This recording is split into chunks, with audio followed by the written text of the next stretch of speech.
Hello friend, मेरा नाम संतोष कुमार गुप्ता है। मैं ICIT computer education centre Gonda का डायरेक्टर हूँ। आज मैं आपके सामने लेके आया हूँ प्रोग्रामिंग इन सी। तो सी लैंग्वेज जो है ये बहुत ही पॉपुलर लैंग्वेज है। इसे 11 स्टैंडर्ड के बच्चों को भी पढ़ना होता है, जो डिप्लोमा पॉलिटेक्निक कर रहे होते हैं उनके सिलेबस में भी होता है, बीटेक में भी पढ़ाया जाता है। तो मेरा एक प्रयास है कि जो सी लैंग्वेज के जानकारी मुझे है मैं आपके बीचों में उसे शेयर कर सकूँ। चलिए हम लोग स्टार्ट करते हैं सी लैंग्वेज को पढ़ाने के लिए।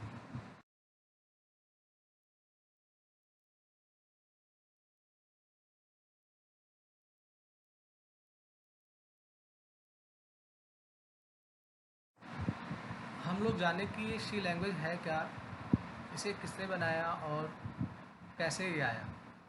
तो देखिए, जो सी लैंग्वेज है ये एक जर्नल पर्पज़ लैंग्वेज है, ये हाई लेवल लैंग्वेज है और इसको बनाने वाले वैज्ञानिक का नाम डेनिस एम रिची है, जो बेल लेबोरेटरीज के लिए काम करते थे। और स्पेशली सी लैंग्वेज का आविष्कार इसलिए हुआ कि डेनिस रिची की आवश्यकता थी एक ऑपरेटिंग सिस्टम का निर्माण करने के लिए, और उन्होंने सी लैंग्वेज को जब डेवलप किया तो उसी में ही उन्होंने यूनिक्स नाम के ऑपरेटिंग सिस्टम का खोज किया। सी लैंग्वेज जो है, इससे पहले एक बी लैंग्वेज आता था जिसे BCPL के नाम से भी जाना आता था। तो ये उसी का ही विस्तार है, एक्सटेंशन है। तो जो सी लैंग्वेज होगा ये एक journal purpose high level language.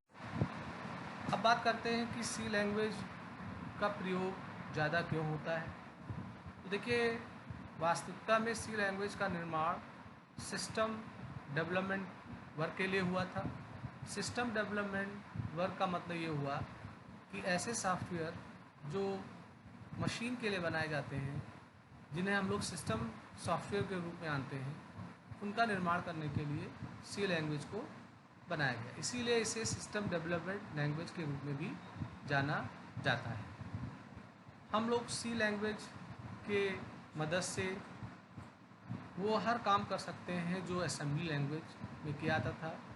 हम इसके माध्यम से operating system, language compilers, assemblers, text editor, print spoolers आदि प्रोग्रामिंग को आसानी से डेवलप कर सकते हैं। साथ साथ सी लैंग्वेज को हाई लेवल लैंग्वेज के रूप में भी यूज किया जाता है।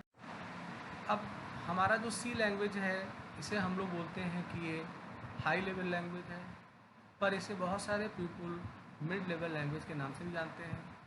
इसे मिडिल लेवल में इसलिए रखा गया क्योंकि ये एक ऐसा अकेला लैंग्वेज है जो मशीन लैंग्वेज और हाई लेवल लैंग्वेज दोनों के फीचर्स को, प्रॉपर्टी को सपोर्ट करता है। आप इसके द्वारा हर वो प्रोग्राम या सॉफ्टवेयर बना सकते हो जो मशीन लैंग्वेज में बनाते हैं या हाई लेवल लैंग्वेज के अंतर्गत बनाते हैं। इसीलिए इसे मिडिल लेवल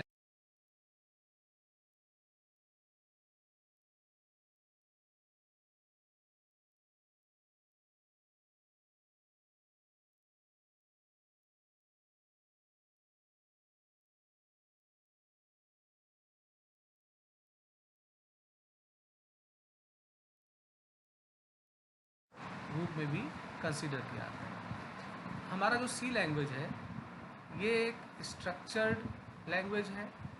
स्ट्रक्चर्ड लैंग्वेज का मतलब क्या होता है? हमारे जो कंप्यूटर के लैंग्वेजेस होते हैं उनकी भी कैटेगरी बनाई गई है।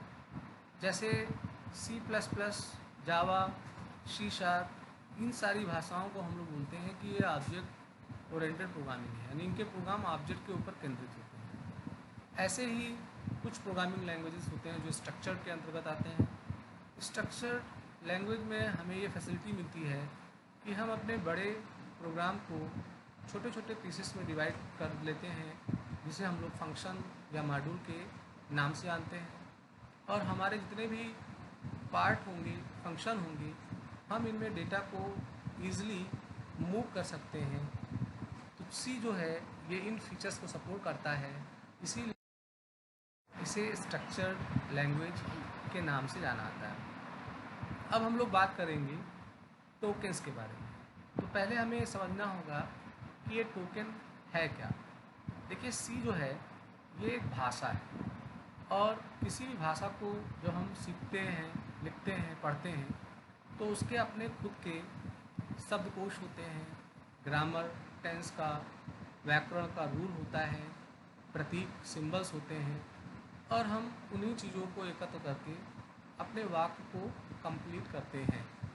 जैसे मैं हिंदी की बात करूं, मैं अगर बोल रहा हूं कि यह एक पेन है, तो यह एक पेन को लिखने के लिए मैंने जिन जिन प्रतीकों का प्रयोग किया, ये हिंदी का टोकन हो जाता है। इसी तरीके से जब आप सी लैंग्वेज में प्रोग्रामिंग करते हैं, तो सी लैंग्वेज के प्रोग्राम को बनाने के लिए आप जिन जिन वर्ड के नाम से जानते हैं, तो हमारे सी लैंग्वेज के अंतर्गत जो पहला टोकन आता है उसे हम लोग कीवर्ड्स के नाम से जानेंगे।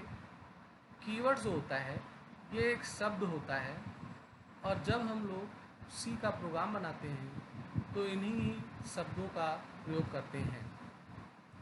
प्रत्येक शब्दों का एक विशेष मतलब होता है, और जब हम उस शब्द को टाइप करते हैं और कंप्यूटर के मेमोरी को प्रवेश कराते हैं, तो सी के कंपाइलर को ये समझ में आता है कि इन शब्दों का क्या मतलब है, और फिर वो कंप्यूटर को समझाने का काम करता है कि आप उससे क्या कराना चाहते हैं। तो कीवर्ड एक आरक्षित शब्द होता है, इनकी एक विशेष मीनिंग होती है। जैसे उदाहरण के रूप में मैंने अंग्रेजी का एक सेंटेंस मैं आपके सामने बोल रहा हूँ, दिस इज़ ए मैंगो। अब इसके अंदर ये स्किल आता है कि आप सी के प्रोग्राम्स को बना सकते हैं। अब हमारा जो अगला टोकन आता है वो है आइडेंटिफायर। आइडेंटिफायर क्या है, इसके बारे में बात करें। हमारे द्वारा जो भी सी में प्रोग्राम बनाए जाते हैं, तो उन प्रोग्राम्स में हम लोग जो वैल्यूएँ कंप्यूटर को सप्लाई करते हैं प्रोसेस के लिए, तो उन वैल्यूओं को पहचानने के लिए हमें एक नाम देना होता है, तो उन्हीं नाम को हम लोग बोलते हैं आइडेंटिफायर। तो आइडेंटिफायर जो है ये एक नाम होता है, इसके ज़रिए हम लोग वेरिएबल को, फंक्शन को, या अपने द्वारा जो भी हम लोग प्रोग्राम में आइटम्स डिफाइन करते हैं उनको पहचानने के लिए हम आइडेंटिफायर का प्रयोग करते हैं। आइडेंटिफायर जो होता है ये अल्फ़ा न्यूमेरिक हो सकता है, इसमें आपको इजाज़त मिलती है ए से लेके जेड तक अल्फ़ाबेट्स का प्रयोग करने के लिए, 0 से लेके 9 तक डिजिट्स यूज़ करने की लैंग्वेज होता है। अब हमारा जो अगला टोकन आता है वो है ऑपरेटर। तो ऑपरेटर जो होते हैं ये एक सिंबल होते हैं, हम इनके ज़रिए लॉजिकल और मैथमेटिकल क्रियाओं को सी के प्रोग्राम के माध्यम से कराते हैं। इन्हीं सिंबल को हम लोग सी का ऑपरेटर्स बोलते हैं। ये जो ऑपरेटर्स होते हैं इनमें हम कांस्टेंट्स का प्रयोग करते हैं, वेरिएबल्स का प्रयोग करते हैं इनके साथ, और यही ही एक एक्सप्रेशंस यानी समीकरण का निर्माण करता है। ऑपरेटर्स, फंक्शंस, कांस्टेंट्स, वेरिएबल जब एक दूसरे के साथ जुड़ जाते हैं तो ये रूप बना लेते हैं एक एक्सप्रेशन का। उदाहरण के रूप में a + b × 5, यहाँ प्लस मल्टीप्लाई एक ऑपरेटर है, a और b एक वेरिएबल है, 5 जो होगा ये एक कांस्टेंट है, और पूरे को अगर मिला लिया जाए तो ये एक हो जाता है। हमारा जो सी लैंग्वेज है इसमें बहुत सारे ऑपरेटर्स होते हैं, हमें इन्हीं ऑपरेटरों का आवश्यकता पड़ने में प्रयोग करना होता है। तो सी लैंग्वेज में जो ऑपरेटर्स बताए गए हैं इनमें अर्थमेटिक ऑपरेटर आता है। अर्थमेटिक ऑपरेटर्स में आपको 5 ऑपरेटर मिलते हैं, प्लस, माइनस, मल्टीप्लाई, डिवीज़न और परसेंटेज का निशान होता है, जिसे हम लोग रिमाइंडर या मॉड्यूलस ऑपरेटर के नाम से जानते हैं। असाइनमेंट ऑपरेटर जो होते हैं इनमें सिंगल, इक्वल आता है। सिंगल इक्वल, जैसे आपने लिखा a = 5, तो यहाँ आप इक्वल के माध्यम से 5 को a में असाइन कर रहे हैं, इसलिए इक्वल जो होगा ये एक असाइनमेंट ऑपरेटर होगा। उसके अलावा और भी बहुत सारे ट्रिक हैं असाइनमेंट के लिए, जैसे प्लस इक्वल, माइनस इक्वल, इनकी बात हम लोग आगे करेंगे। रिलेशनल ऑपरेटर्स को हम लोग कंपैरिजन ऑपरेटर भी बोल सकते हैं, ग्रेटर देन, लेस देन,